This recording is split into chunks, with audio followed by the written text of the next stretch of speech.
పాలకూరలో ఎప్పుడు పప్పేసి కాకుండా ఓసారి ఇలా సింపుల్గా ట్రై చేయండి, చాలా బాగుంటుంది. ఇప్పుడు ప్రాసెస్లోకి వెళ్దాం.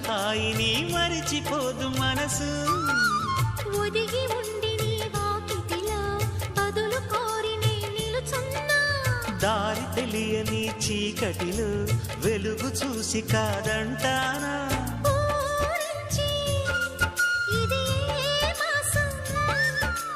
ప్రేమించే ప్రతి గుండెను అందెల సందడి చేసే హేమంతం ఇది, మన సొంతం అయినది.